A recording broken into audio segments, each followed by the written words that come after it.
Okay, let's unpack this. Imagine a place, right, where ancient legends aren't just stories tucked away in books, but they're part of everyday life, where you have these mystical fireballs rising from a river, hidden villages that seem to appear and then just vanish, and sacred statues with their own, like, watery guardians. Today, we're taking a deep dive into the Ben Pek region that's in Nong Khai province, Thailand. And there's a lot of buzz around the upcoming International Buddha Park there. We've got this incredible collection of personal accounts, local folklore, really profound spiritual insights. It's all shared by one listener who actually grew up right there. They've given us their experiences, their questions, and they've asked for some clarity on, well, the fascinating events unfolding around them. Yeah, what's truly fascinating here, I think, is how these stories, these really deep-rooted stories, they weave together history, local belief, and some profound spiritual truths.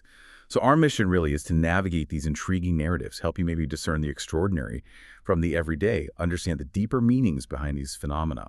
We'll try to connect the dots between the ancient legends, the personal encounters, and the impact of spiritual practice. Yeah. Give you a glimpse into a world where the seen and unseen are, well, very intimately connected. Okay, so let's start right in Ben Nam Pek itself. It's pretty widely known as a primary spot for the Bang Fei Fire Naga, right? The Naga fireballs phenomenon. Our listeners shared that they've personally seen hundreds of these fireballs since they were a child, sometimes over 100 in a single year. And it's so common it draws huge crowds, like up to 8,500 people. For the locals, it's just a, quote, normal event. It really highlights that strong local belief in Fire Naga. Lots of people, including our listener, even claim they've seen actual Naga swimming in the Mekong River. Precisely. And Fayanagas, they're widely believed to be deities of the river, powerful ones. And it's central in Thai folklore and Buddhist tradition. This deep-seated belief system is absolutely integral to understanding the context here. It's not just some story. It's a living, breathing part of the culture. And tied right into that belief is this annual ceremony, the Lairuefe, or floating boat procession. It happens during Okafonsa, which marks the end of Buddhist Lent. It sounds like quite a spectacle. Yeah. They build these large bamboo rafts, decorate them really elaborately with hundreds of lanterns, or I guess modern lights now, and beautiful calapruk trees. Those are like traditional wishing trees, right? Adorned for the ceremony, loaded with offerings. Then they float them down the Mekong at night. Our listener remembers one particular ceremony really vividly. Back in 1974, it was about 8 p.m. They were helping float their raft, and they saw a small green snake crawl onto the very top of the calapruk tree on their raft. It seemed to bow its head, almost acknowledging the worship of the river deity. Interesting detail. While that green snake certainly made for a memorable moment, it was, well, almost certainly just a normal snake. It probably just came along with the tree they used for the decoration. So, likely unrelated to the Fayanagas themselves. Now, about the prayers to the Fayanagas during these ceremonies. It's true, some Nagas might acknowledge them, some don't. It seems to depend largely on their class, whether they're considered high, middle, or low in their spiritual development. But it's important to understand, Nagas can't really help much in a sense of directly changing our karma. They can, however, reinforce those who practice Dharma, the Buddhist teachings. Ultimately, real success, liberation, it depends on the individual's own merit, their own actions. It reflects that core Buddhist principle, Atahiya Tanonatho, one is one's own refuge. Right, taking responsibility. It's also worth mentioning a detail from that 1974 ceremony, something that unfortunately led to a pretty dramatic turn. People on the longboats were consuming alcohol. And yeah, that predictably led to chaos. That same year, the longboat actually capsized because of the drinking, throwing everyone into the river. But what happened next was just extraordinary for our listener. While they were swimming to shore, waist deep in the water, suddenly there was a splash, then a distinct pop sound.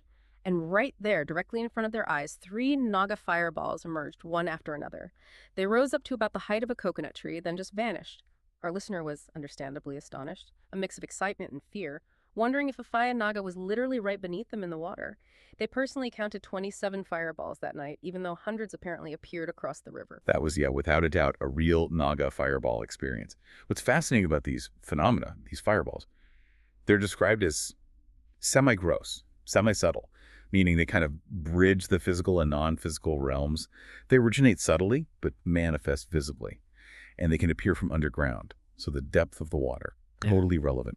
In this specific case, yes, the Naga responsible was almost certainly directly beneath where the listener stood in the water. These recent encounters are just incredible, but our listeners' connection to this mystical place, it goes way back to their earliest memories. It shows how these phenomena have been a consistent thread through their life. They shared another childhood memory from when they were only 7, seeing a huge, long, shimmering black fire naga playing right in the middle of the Mekong for 7 days and 7 nights straight. And apparently, before it appeared, the water would ripple and make these loud sounds, kind of like an announcement. Absolutely. That sounds like a genuine Naga sighting.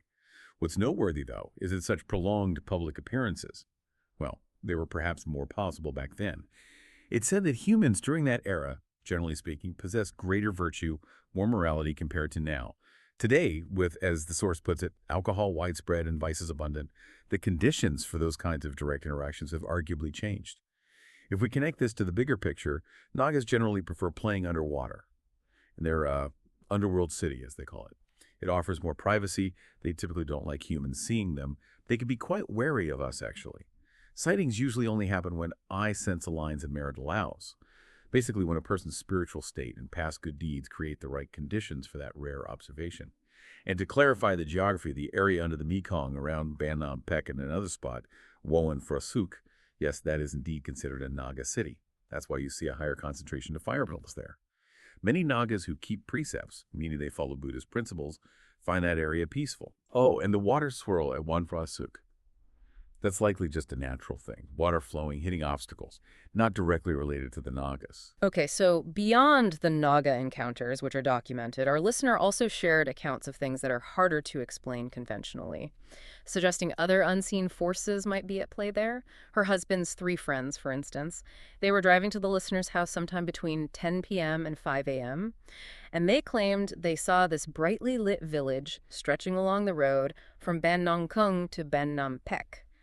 This seemed impossible to our listener because that area is mostly rice fields, including her own fields. There's no village there. The Phantom Village.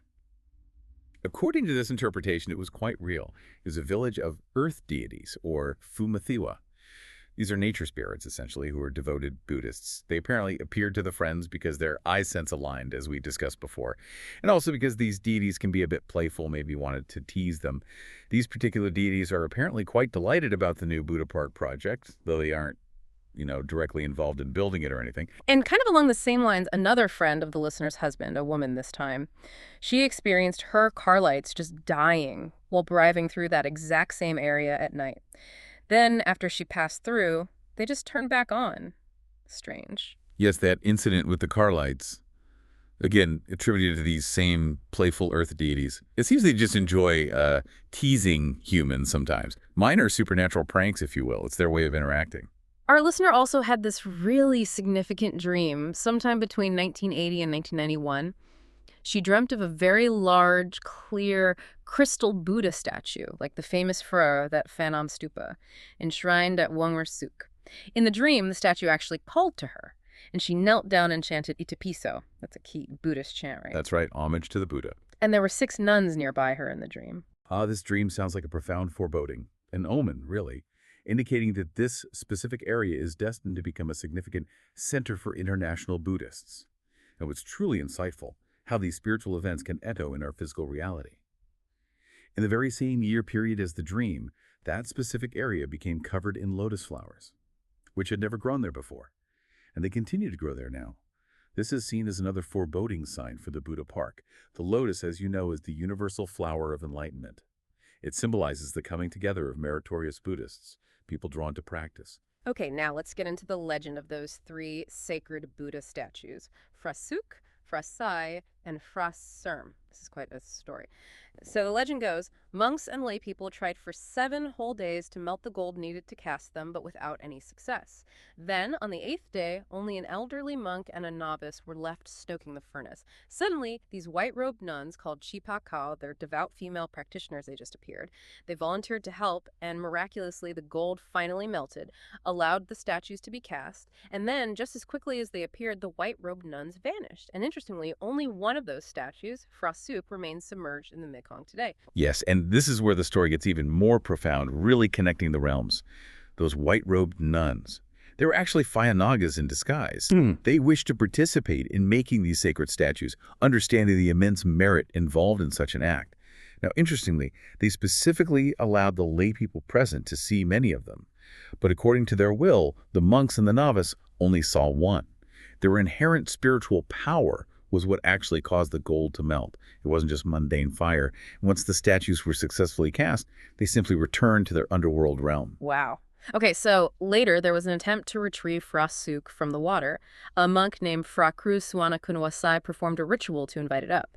But despite his efforts, the statue only emerged about chest high before sinking back down again. Right. This partial emergence wasn't necessarily a failure. It's better understood as, perhaps, a struggle of powers. Or maybe even a kind of negotiation between the monk's ritual power and the Naga's strong connection to and unwillingness to fully release the statue at that specific time. It really shows how powerful that connection is believed to be. And the story gets even stranger with the replica. So a replica of Fra Suk was cast in 1993 and enshrined in a temple. But curiously, water continuously leaks from the temple ceiling right above it. They need pots to collect it. It's described as clear, cool water, and it persists even after expensive repairs to the roof. Ah, yes, the mystery of the leaking water. It's believed in this tradition that a young Fire Naga actually maintains this flow. It's seen as an act of merit for the Naga, and the water itself originates as sacred water from the underworld. What's insightful here is the view on sacredness. Both the original Fra Suk, submerged and guarded by Nagas, and the replica in the human world. They are considered equally sacred representations of the Buddha. Their power comes from the devotion of those who believe, those who practice the Buddha's teachings. And for those wondering, there's mention of a specific Naga princess named Suk, who also actively approves of this replica, making it especially potent for reverence. So with all these incredible connections, this deep spiritual history, what about the International Buddha Park itself? Does it have deeper ties to this area, like an ancient past? That's a really profound question. And the answer, according to this perspective, reveals a very deep past connection. In a previous Buddha eon, specifically the very first one of this current kalpa, which is an immensely long cosmic era, the Buddha himself is said to have flown to this exact location to teach the local Fire Nagas and the humans living there then, leading them to take refuge in the Triple Gem. The Buddha, the Dharma, the Sangha, the current site for the Buddha Park. It was apparently a branch temple back then, though of course the land's geography would have been quite different billions of years ago. That's truly incredible. So, okay, looking to the future then. With this incredibly rich history, is it possible that the original Fra Suk statue could eventually be brought to the new Buddha Park? And maybe even more intriguingly, will Fire Nagas visit this new park? Yes.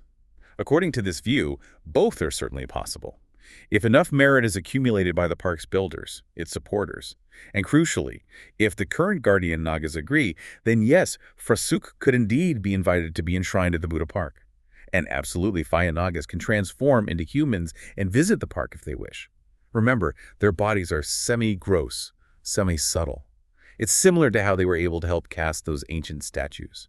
This allows them to bridge the gap between their realm and ours when conditions are right. Okay, let's switch gears slightly now to our listener's personal life. They shared some very personal details, too. Her husband passed away relatively young, at 47, from prostate cancer.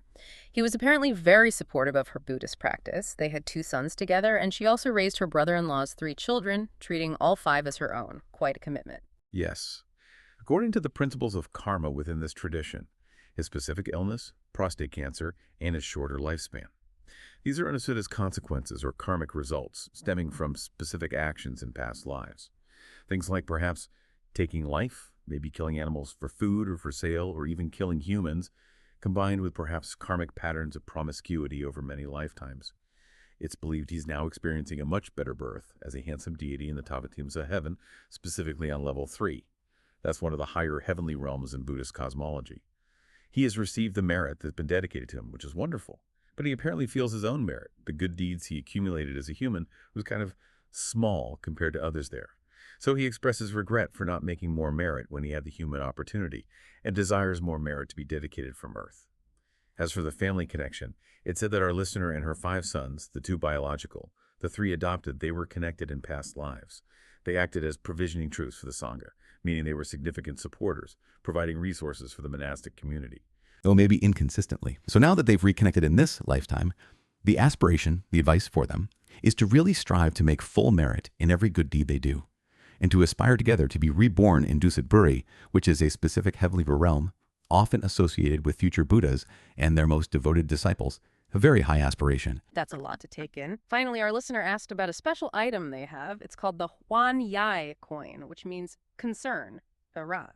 It apparently features two Nagas on its back. They wanted to know, is it as sacred as something like the Phra Mahasirya Tat, which is a famous Buddha image framed by Nagas, and can it actually ensure safe travel, especially by water, or protect from snakes and other reptiles? Yes, according to this teaching, it absolutely holds a similar sacredness and potential efficacy.